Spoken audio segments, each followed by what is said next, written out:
Hi everyone, स्वागत है आप सभी का आपके अपने चैनल हिंदी निकेतन पर। शिक्षक भर्ती से रिलेटेड या फिर बीपीएससी से रिलेटेड कोई भी महत्वपूर्ण अपडेट होती है तो सबसे पहले आपके अपने चैनल हिंदी निकेतन के माध्यम से दी जाती है। तो कहना चाहेंगे जो लोग चैनल पर नए हैं चैनल को सब्सक्राइब करके बेल आइकन प्रेस कर लें, जिससे कि मेरे चैनल के माध्यम से रियल और ऑथेंटिक न्यूज़ सबसे पहले आपको मिलती रहे। यहाँ पर देखेंगे टीआरई 3 में जो पेपर लीक हुआ था उसके एग्ज़ाम से रिलेटेड महत्वपूर्ण अपडेट है। ठीक है, दूसरा हम बात करने वाले हैं कि टीआरई 1 और टीआरई 2 के पेपर लीक के कहीं न कहीं संकेत मिल रहे हैं, तो क्या ये एग्ज़ाम रद्द होगा? इस पर भी बात करेंगे। साथ ही बात करेंगे री एग्ज़ाम में बदलाव, ठीक है?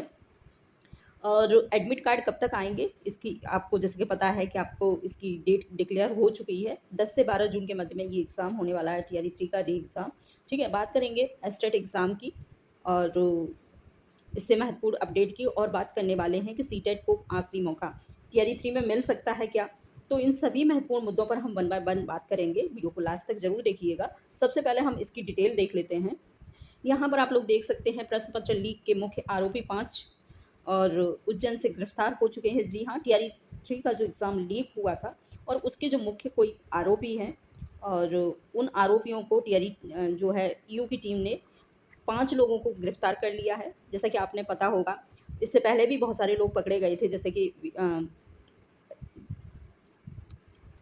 देख सकते हैं यूँ ने दबोचा ट्रांजिट रिमांड पर पटना लाया गया है इन लोगों को। तो कहीं न कहीं यू की टीम बहुत अच्छे से काम कर रही है और इन जो मुख्य आरोपी हैं कहीं न कहीं उन तक और भी इनसे बचे हुए जो भी लोग होंगे वो सारे के सारे शिकंजे में आ ही जाएँगे, अभी नहीं तो कुछ दिनों के बाद।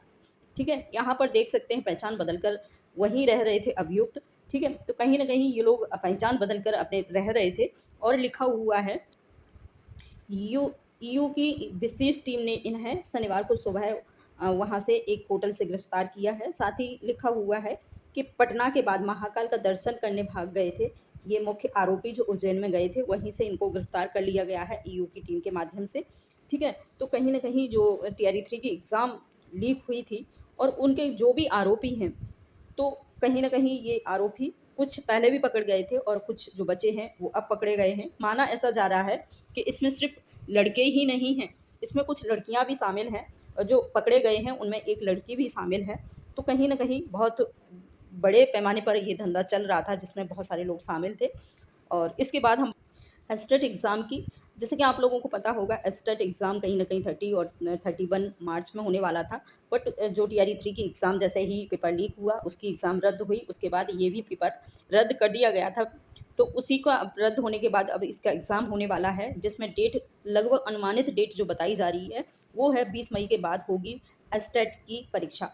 ठीक है? परीक्षा को लेकर बिहार विद्यालय समिति तैयार है। ठीक है? तो जो समिति है बिहार विद्यालय समिति, उसके माध्यम से ये एस्टेट कराया जाता है। तो कहीं न कहीं आप देख सकते हैं 20 मई के बाद इन्होंने अपना कहा है कि 20 मई के बाद होगी आपकी एग्ज़ाम। इसके बाद कहा है कि चुनाव की वजह से परीक्षा में हो रही थी देरी, मई के आखिरी सप्ताह तक हर हाल में परीक्षा लेने का लक्ष्य है। तो आप लोग समझ सकते हैं जो एस्टेट की एग्ज़ाम देने वाले हैं, आप लोग समझ सकते हैं आपकी एग्ज़ाम मई के महीने के अंत में अवश्य हो जाएगी।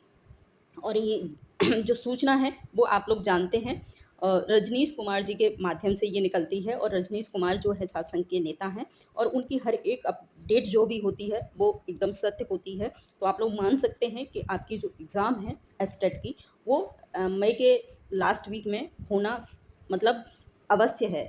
ठीक है, हर हाल में होने का लक्ष्य रखा है। जून के महीने में जारी होगा रिजल्ट और परीक्षा में सफल अभ्यर्थी टीआरई 4 में हो सकेंगे शामिल। यहाँ पर सारी चीज़ कंफर्म हो चुकी है। जिन लोगों को बहुत डाउट था कि कहीं न कहीं टीआरई 3 में इनको मौका मिल जाएगा एस्टेट वालों को, तो यहाँ पर आप लोग देख सकते हैं जो भी अपडेट मिला है, उसमें ये क्लियर हो चुका है कि जो टीआरई एस्टेट का लोग हैं, तो उनको जो टीआरई 3 में मौका मिलना संभव नहीं है और वो टीआरई 4 के लिए एलिजिबल हैं। ठीक है? तो कहीं न कहीं जो एस्टेट के लोग हैं, एग्ज़ाम देने वाले हैं जिनका मई में एग्ज़ाम है, तो उनको लिए एस्टेट जो है टीआरई 4 ही में मौका मिलेगा, टीआरई 3 में नहीं मिलेगा। ठीक है?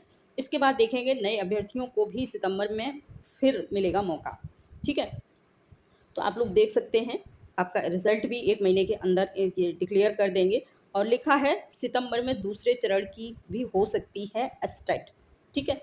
आप लोग देख सकते हैं एस्टेट आपका जो होता है बीपीएससी की तरफ से 1 साल में 2 बार कराया जाता है और पहला जो होता है मार्च और अप्रैल के बीच में होता है, बट किसी वजह से ये एग्ज़ाम नहीं हो पाया था, जिसकी जो एग्ज़ाम डेट थी 30 और 31 मार्च। तो ये 30-31 मार्च का जो एग्ज़ाम था वो नहीं हो पाया था, वो होगा अब मई के अंत में, ठीक है? मई के अंत में होगा। और जो दूसरा एग्ज़ाम होता है, वो होता है सितंबर और अक्टूबर वो अगस्त और सितंबर के बीच में। तो यहाँ लिखा हुआ है जो दूसरा एग्ज़ाम होगा वो सितंबर में होगा, और सितंबर वालों को भी मौका मिल सकता है टियर 4 में, ठीक है? तो ये महत्वपूर्ण कन्फर्म डेट थी। इसके बाद हम बात करने वाले हैं अ, इसके बाद हम बात करने वाले हैं जो है एडमिट कार्ड के विषय में। टियर 3 का एग्ज़ाम है, आपको मालूम है 12 जून के मध्य में है, 10 और 12 जून के बीच में होने वाला है, और उसका एडमिट कार्ड कब तक आ जाएगा? तो मैं बताना चाहूँगी उन सभी लोगों को कि आपका जो एडमिट कार्ड है और जो असली वाला होता है वो लगभग 2 दिन पहले ही, जिसमें आपका मतलब सेंटर, एग्ज़ामिनेशन सेंटर और समय बताया जाता है, तो वो लगभग 2 या 3 दिन पहले आ जाएगा। बट ऐसा नहीं है, उससे पहले भी, जैसे उससे पहले जब टियर 3 का एग्ज़ाम था 15 मार्च का, उसका हफ़्ते पहले ही मतलब जो डुप्लीकेट था उसका निकाल दिया था, और उसका जो असली वाला एडमिट कार्ड था वो बाद में निकाला था 2 दिन पहले ही। तो ऐसा ही इसमें होगा, आपका जो एडमिट कार्ड है लगभग 2 दिन पहले आ जाएगा, और उसी के मद्देनज़र आप लोग अपनी तैयारी में लगे रहिएगा। तो थैंक यू, बाय बाय, आज इतना ही।